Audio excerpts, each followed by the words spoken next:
Alors bonsoir à tous, je m'appelle Gilles, je suis animateur d'une chaîne YouTube qui s'appelle Eureka, sur laquelle je fais de la vulgarisation en économie et en finance. Et donc, ce soir je vais vous parler de macroéconomie et de crise économique. Donc l'idée c'est de prendre un petit peu de recul sur le fonctionnement de l'économie, parce que d'habitude on a plutôt tendance à avoir le nez dedans, à essayer de regarder comment fonctionne une entreprise, comment on peut faire fonctionner un ménage correctement, etc. Mais en réalité, la micro et la macro, c'est très différent. Et quand on dézoome, eh ben, on arrive à des conclusions qui sont parfois très différentes. Donc, sans plus attendre... Ah oui, alors je vais vous parler de crise. Je vais vous parler de crise financière, évidemment, mais aussi de crise environnementale. On va essayer de comprendre, via un schéma, comment on peut réussir à visualiser ces crises, d'où elles peuvent venir, et donc les comprendre. Alors, la première chose quand on fait de la macroéconomie, c'est de comprendre ce que sont les agents économiques. En fait, comme on dézoome, on parle des particuliers, des entreprises et de l'État. D'accord ? Et tout ça forme un ensemble qu'on nomme les agents économiques. D'accord ? Ces agents économiques, ils se comportent de cette manière-là. Ils font des dépenses et ça engendre des revenus. Alors ça, c'est un truc qui est évident, mais auquel on a du mal parfois à intégrer, c'est que les dépenses font les revenus, et les revenus font les dépenses. D'un point de vue macroéconomique, peu importe si on regarde la somme des dépenses ou la somme des revenus, on va tomber sur exactement la même chose. Donc, au niveau microéconomique, on peut se dire, tiens, c'est marrant, moi je vais arrêter de dépenser pour essayer de gagner plus. Et ça, c'est un comportement, on fait ça tout le temps, les entreprises font ça également. Mais au niveau macroéconomique, vous ne pouvez pas faire ça. Si on lève le pied sur les dépenses, on lève forcément aussi le pied sur les revenus. Donc, il faut des deux. Toujours. Et en fait, une crise économique, une crise financière plus particulièrement, c'est ça. C'est les agents économiques qui lèvent le pied sur les dépenses. Donc, du coup, ça fait moins de revenus et on est parti dans un cycle de crise. Bien, alors, plus précisément, c'est un peu plus comme ça que ça se passe. Donc, les dépenses font les revenus, puis les revenus peuvent faire les dépenses ou alors peuvent faire l'épargne. Et derrière, l'épargne, c'est donc des sous que vous mettez de côté pour financer des dépenses futures. Ici, dans ce que je montre là, la personne qui fait les dépenses est propriétaire de son épargne. Donc c'est, je mets 100 € de côté, mois après mois, et comme ça, au bout d'un moment, j'ai une réserve disponible pour augmenter mes dépenses. Mais vous pouvez aussi faire comme ça. Là, celui qui utilise, avec ma nouvelle flèche, là, celui qui utilise les dépenses n'est plus propriétaire de l'épargne. Vous passez par un fonds d'investissement, donc vous avez des gens qui gagnent plus que ce qu'ils dépensent, ils font de l'épargne, ils fournissent cette épargne, enfin ils confient cette épargne à un fonds d'investissement, un intermédiaire financier, qui derrière va pouvoir prêter cette épargne à d'autres agents économiques qui eux n'y ont pas accès, pour faire des dépenses. Donc vous voyez qu'on complexifie un petit peu la boucle, mais on est toujours dans l'idée que les dépenses font les revenus font les dépenses. D'accord ? Une autre façon de visualiser les choses, c'est comme ça. Les déficits font les bénéfices et les bénéfices font les déficits. Vous ne pouvez pas avoir tous les agents économiques qui sont bénéficiaires en même temps. Les déficits des uns sont les bénéfices des autres, toujours. D'accord ? Donc, si vous avez des entreprises qui sont bénéficiaires ou des particuliers qui arrivent à gagner plus que ce qu'ils dépensent, c'est nécessairement parce qu'en face, vous avez des particuliers, des entreprises, des États qui dépensent plus que ce qu'ils gagnent. D'accord ? Sans déficit, vous n'avez plus de bénéfices. Alors évidemment, la grande question, c'est, ok, mais l'économie est interconnectée, donc s'il y a un déficit en France, est-ce que ça finance un bénéfice en France ou pas ? Inversement. Donc là, ça devient évidemment plus compliqué. Mais vous pouvez être sûr que tous les bénéfices viennent toujours d'un déficit. Alors évidemment, là aussi, on peut encore complexifier le truc de la même manière. D'accord ? Les déficits permettent les bénéfices peuvent aller dans l'épargne, ensuite on peut réutiliser cette épargne, ou on peut confier cette épargne à un fonds d'investissement qui va la prêter, etc. C'est exactement le même schéma qu'au-dessus. Bon, mais plus simplement, on va revenir juste sur ces deux boucles. Et la question qu'on se pose, c'est si j'insère 100 € de dépenses, je vais faire 100 € de revenus. Puis derrière, avec 100 € de revenus, je vais pouvoir faire 100 € de dépenses. Puis donc 100 € de revenus, etc., etc. Mais comment je fais pour accélérer mes dépenses ? Comment je fais pour avoir 110 € de dépenses, pour avoir 110 € de revenus, puis 120, puis 130 ? Comment on fait de la croissance, en fait ? Comment on accélère le mécanisme ? C'est ça, la croissance économique. Eh bien, il va forcément falloir injecter de l'argent quelque part. Et la grande question, c'est où est-ce qu'on l'ingère ? Où est-ce qu'on l'intègre ? Est-ce qu'on l'intègre plutôt au niveau des revenus ou des dépenses ? Alors, il y a un théorème Alors on parle parfois du théorème de Schmitt. C'est Helmut Schmitt, qui est un chancelier allemand de l'Allemagne de l'Ouest, qui a dit « Les profits d'aujourd'hui sont les investissements de demain et les emplois d'après-demain ». Ça, c'est un raisonnement très microéconomique. Parce que du point de vue d'une entreprise ou d'un particulier, on se dit « Je vais d'abord mettre de côté et après, comme ça, je vais pouvoir dépenser ». Donc il faut d'abord que je fasse des bénéfices, comme ça je fais de l'épargne, et après je pourrai financer des déficits qui me permettront d'investir.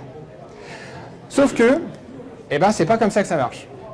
Pourquoi? Parce que si vous voulez rajouter de la monnaie dans l'économie, ce que je disais au début, vous avez 100 €, mais il va falloir en avoir 110 puis 120, il faut fabriquer de la monnaie, il faut intégrer la planche à billets.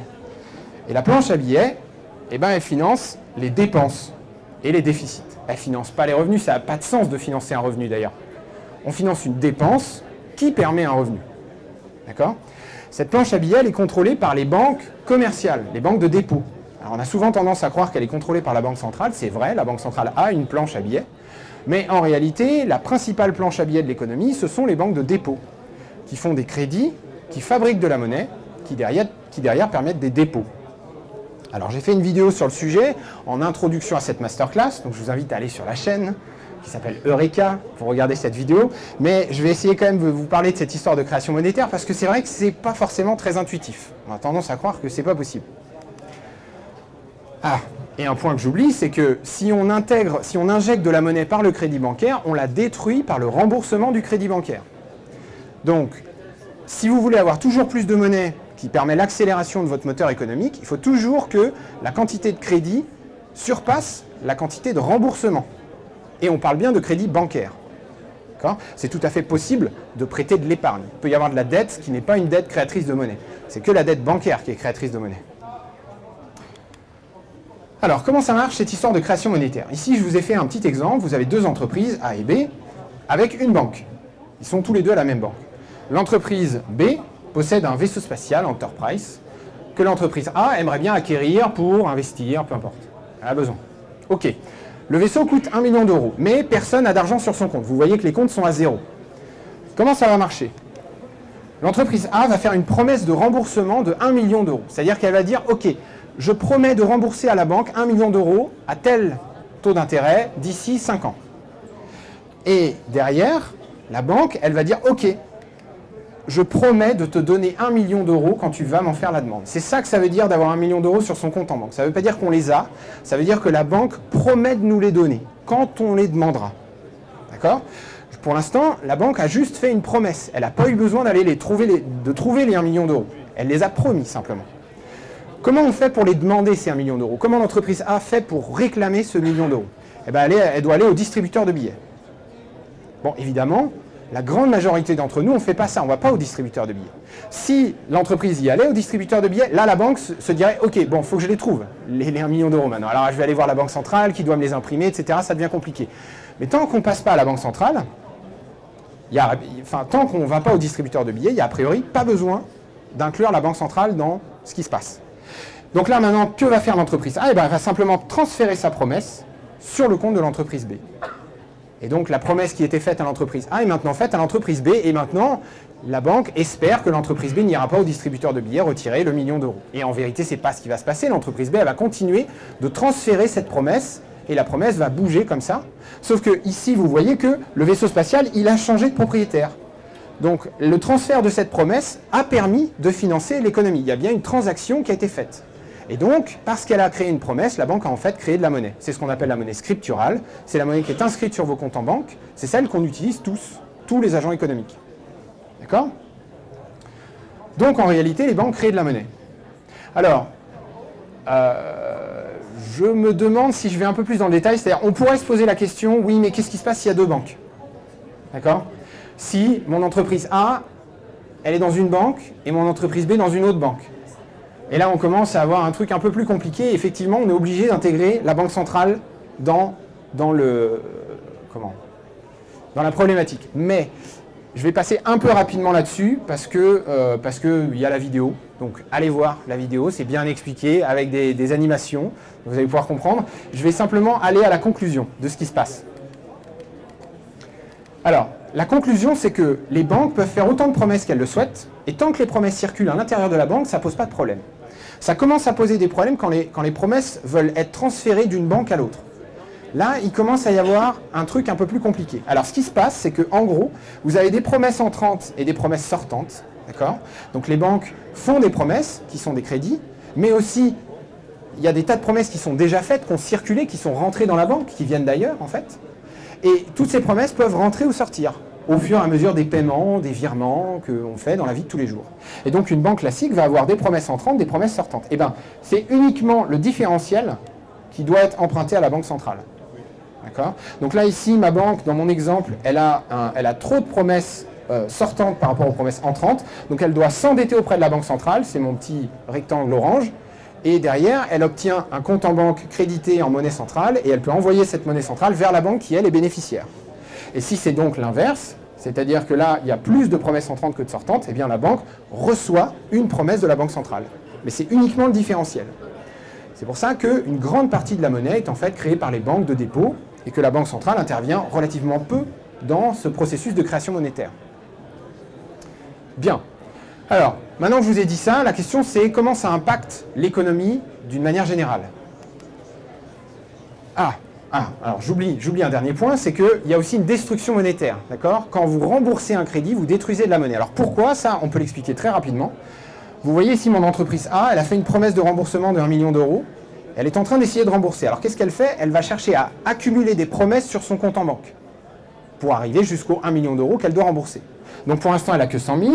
Puis au fur et à mesure de son activité, elle passe à 200 000, 300 000, puis 1 million. Et une fois qu'elle a atteint le million, elle dit, bah regarde, moi, entreprise A, je te dois, banque, 1 million d'euros, mais toi, banque, tu me dois aussi 1 million d'euros.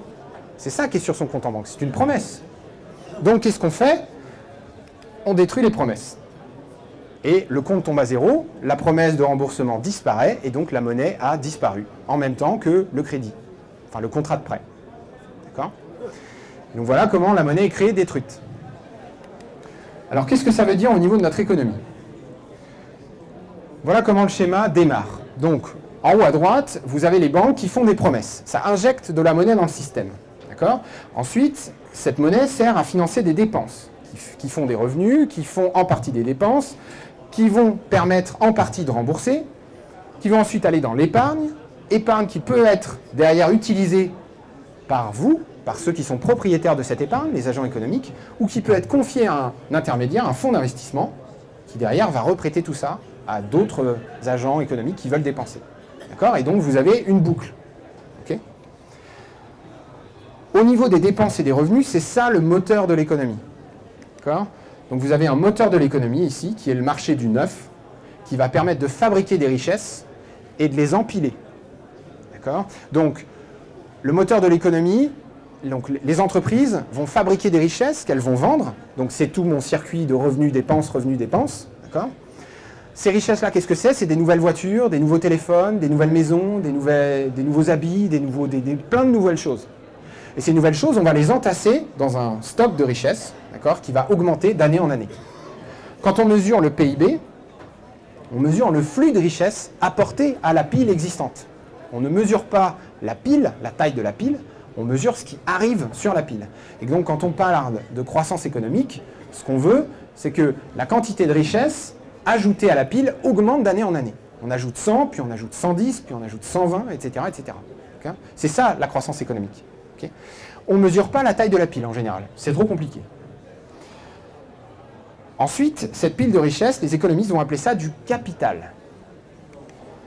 Et en fait, ce capital, on va l'utiliser pour fabriquer encore plus de richesses. Et quand vous y réfléchissez, c'est assez logique. On construit un ordinateur et après on s'en sert pour faire des trucs vachement bien. On s'en sert pour faire des algorithmes, et puis après avec les algorithmes, on fait d'autres algorithmes pour faire des ordinateurs encore plus puissants, et puis on va se servir des ordinateurs pour etc. etc. Pareil pour les infrastructures, les routes, les ponts, les voitures, les camions, tout. Toutes les richesses, on les réutilise pour réussir à faire plus de richesses. Une deuxième chose dont on a besoin dans notre moteur économique pour que ça marche, c'est qu'on a besoin de l'environnement d'une manière générale. Alors ça, l'environnement, c'est un truc qu'on a tendance à ignorer parce qu'en fait, il n'a pas de valeur, il n'a pas de prix. Mais votre environnement, il vous fournit des ressources, des matières premières pour construire vos ordinateurs, etc. Vous allez avoir besoin de métaux précieux, plus ou moins précieux. Vous avez besoin, je sais pas moi, de bois, de sable, etc. Vous avez besoin de tas de ressources que l'environnement vous fournit. Vous avez besoin d'énergie. Alors ça, c'est très important. votre ordinateur, il ne tourne pas sans électricité. Votre voiture, elle ne marche pas sans carburant. Ce carburant, cette électricité, c'est essentiellement des combustibles fossiles. L'électricité, on l'a fait en brûlant du charbon, essentiellement, ou du gaz. Et on fait rouler les camions avec du pétrole. Okay. Donc, si vous avez un problème d'approvisionnement de pétrole, de gaz, de charbon, ça représente environ 85% de l'énergie qu'on utilise, vous avez un sérieux problème pour faire tourner le moteur, parce que toutes vos machines ne marchent plus. D'accord ? Et puis, l'autre source d'énergie à laquelle on ne pense pas, c'est l'énergie qu'on donne aux travailleurs, en fait. Parce que qui conduit le camion, qui pilote les engins, les machines, sont des hommes et des femmes qui ont besoin aussi d'énergie. Alors là, ça peut paraître bizarre, mais c'est simplement qu'ils ont besoin de manger, en fait. Si vous mangez pas, si vous ne buvez pas, bah, vous ne pouvez pas faire tourner la machine. Donc souvent, il y a des économistes, parfois, il y a des économistes qui disent, bah, regardez, l'agriculture, c'est 3% du PIB. Oui, c'est 3% du PIB, mais sans ces 3%-là, vous n'avez rien du tout. Vous perdez la moitié de ces 3%, vous perdez la moitié du PIB, en fait. Parce que vous avez la moitié de la population qui ne mange pas. Donc qui ne peut pas travailler, qui ne peut rien faire. Donc c'est très important l'énergie. Et puis des services également. L'environnement rend des services gratuits. Par exemple, l'air de la salle, là, il n'y a pas eu besoin de le filtrer ou de le purifier pour qu'on le respire. C'est gratuit, naturellement, pas de souci. Si on était sur Mars, bah, il faudrait avoir tout un système pour créer une atmosphère qui soit respirable, ce serait un vrai bordel. Là, c'est gratuit, il n'y a rien à faire. Les abeilles pollinisent, c'est gratuit. Il y a des poissons dans l'océan, c'est gratuit. Il y a du pétrole sous terre, c'est gratuit. Alors, la formation du pétrole, c'est faite gratuitement. Ça coûte des sous d'aller le chercher, mais au moins il est là. Hein, si on était sur Mars, il n'y aurait pas de pétrole. Enfin, j'en sais rien, je pense pas. Ok, donc, l'environnement est très important. Donc, le premier générateur de crise, il vient de là, en fait. Vous pouvez avoir une dégradation de votre environnement, ou le fait qu'il y ait une finitude des ressources qui va venir endommager votre moteur, ou qui va faire que vous allez avoir du mal à le faire accélérer. Donc, vous aurez du mal à faire de la croissance. Ou alors, vous pouvez avoir un problème de dégradation de votre capital, c'est-à-dire toutes vos infrastructures que vous avez construites et qui vous servent à fabriquer toujours plus de richesses d'année en année, qui peut être dégradée également. Donc là, pensez à des incendies, pensez aux inondations, les tempêtes, etc., qui vont détruire ce qu'on a fabriqué et qui sert à continuer de faire accélérer le moteur. D'accord ? Bien, maintenant, ça, c'est les problématiques physiques. Maintenant, qu'est-ce que c'est qu'une crise financière ? Là, ce serait une crise économique qui ne serait pas financière, a priori. Qu'est-ce que c'est qu'une crise financière? Alors, la première chose à remarquer, c'est que pour que tout ça tourne, vous voyez bien que mon moteur, hein, c'est des dépenses et des revenus. Si on lève le pied sur la pédale des dépenses, on lève le pied sur la pédale des revenus, on a une crise. Là, vous avez deux de mes flèches qui sont de la dette. D'accord? Vous avez deux de mes flèches qui sont de la dette. Ça peut potentiellement être un problème.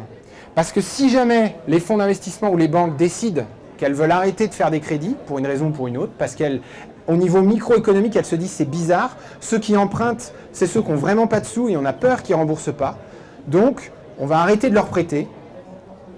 Et bien du coup, vous pourriez provoquer une crise parce que vous avez toute une partie de la population qui ne peut plus dépenser et donc on lève le pied sur les dépenses.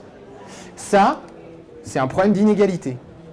C'est-à-dire que si les richesses ne sont pas suffisamment bien réparties entre ceux qui ont plus de revenus que de dépenses et l'inverse, s'il y a trop d'écart, ceux qui ont beaucoup de revenus ont beaucoup de revenus par rapport à leurs dépenses et inversement, alors dans ce cas, d'un point de vue microéconomique, ce ne sera pas logique pour un fonds d'investissement ou pour une banque de prêter à ces agents économiques qui ont énormément de dépenses et pas beaucoup de revenus. Et donc du coup, elles arrêteront de le faire. Mais s'il n'y a plus les dépenses de ces agents-là, eh ben, on lève le pied sur les dépenses et on a une crise. Donc le problème des inégalités est vraiment important. D'accord ? Il peut provoquer une crise. Le deuxième problème qu'on va avoir, c'est le marché de l'occasion.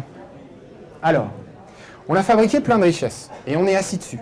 Et on les utilise en partie pour faire tourner notre moteur. Mais toutes ces richesses, voitures, ordinateurs, immobilier, on a l'habitude de les vendre si on ne les garde pas toute la vie. D'accord ? C'est normal de vendre sa voiture d'occasion, pareil pour son appartement.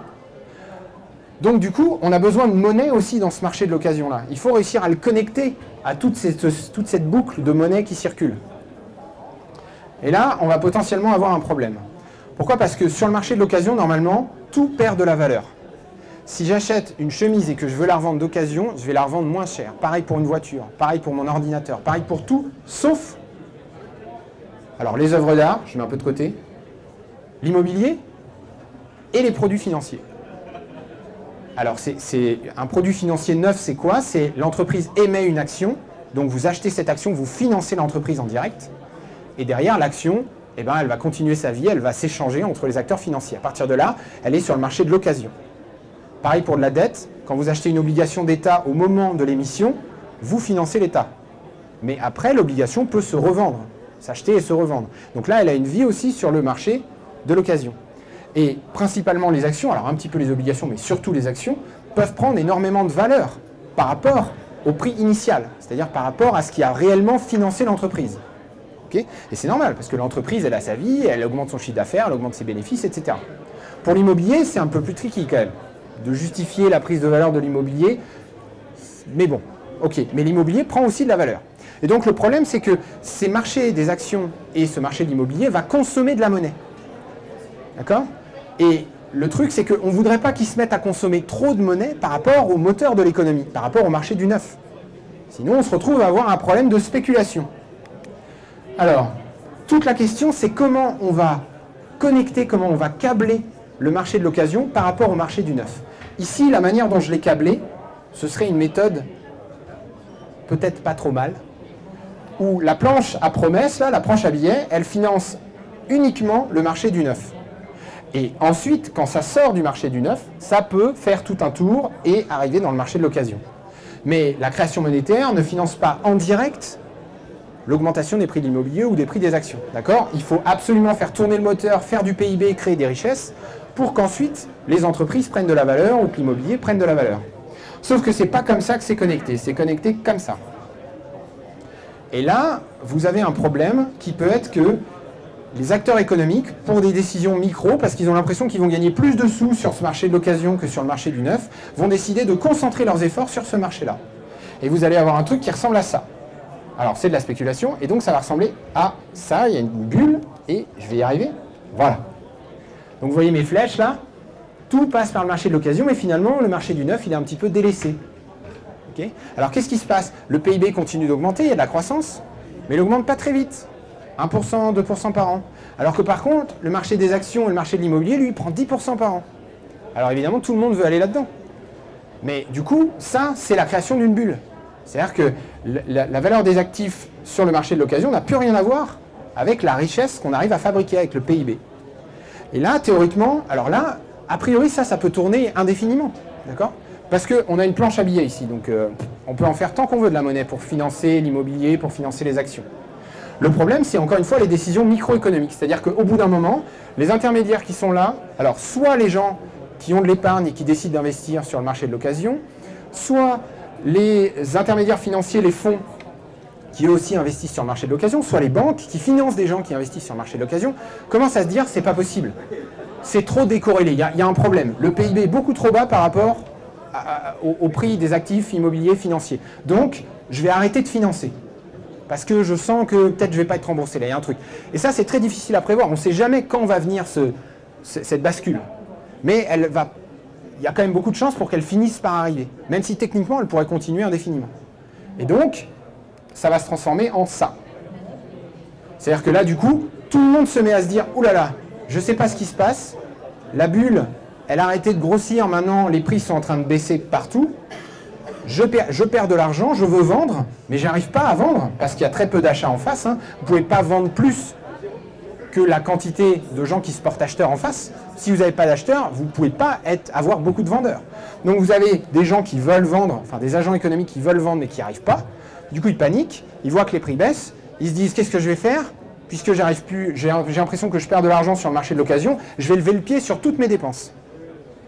Et je ne vais surtout pas prêter mon épargne à qui que ce soit, ou la confier à qui que ce soit, ou l'utiliser, parce que je sens bien que là, je suis en train de perdre de l'argent et que je ne sais pas combien de temps ça va durer. Donc je lève le pied sur les dépenses. Mais je lève le pied sur les dépenses dans le marché du neuf aussi. Et donc, il se passe ça.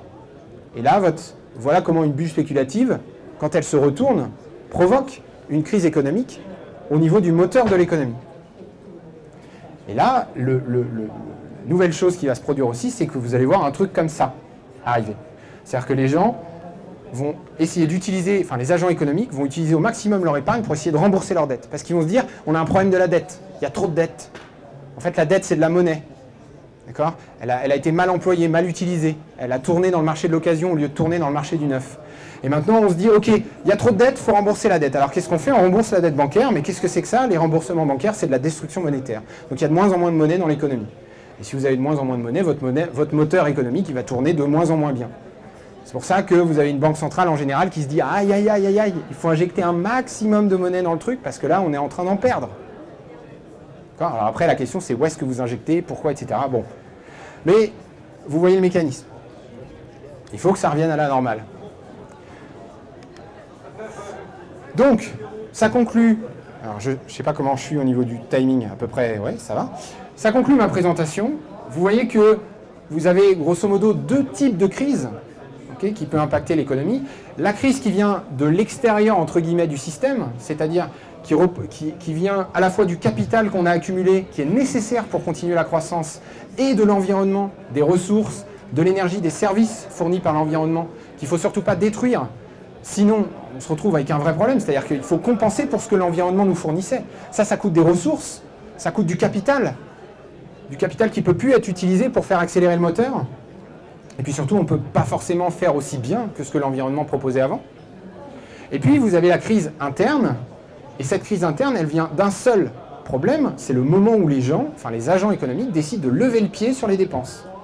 Et encore une fois, c'est une décision qui est prise, qui semble rationnelle au niveau microéconomique. D'un point de vue personnel, on se dit, c'est probablement une très bonne décision de limiter mes dépenses parce que là, ça va mal. Mais collectivement, bah, ça ne marche pas. Au niveau macro, ça ne marche pas. Dès qu'on lève le pied collectivement sur les dépenses, on fait ralentir le moteur de l'économie. Voilà, ça conclut ma présentation. Merci de m'avoir écouté. Bonne soirée.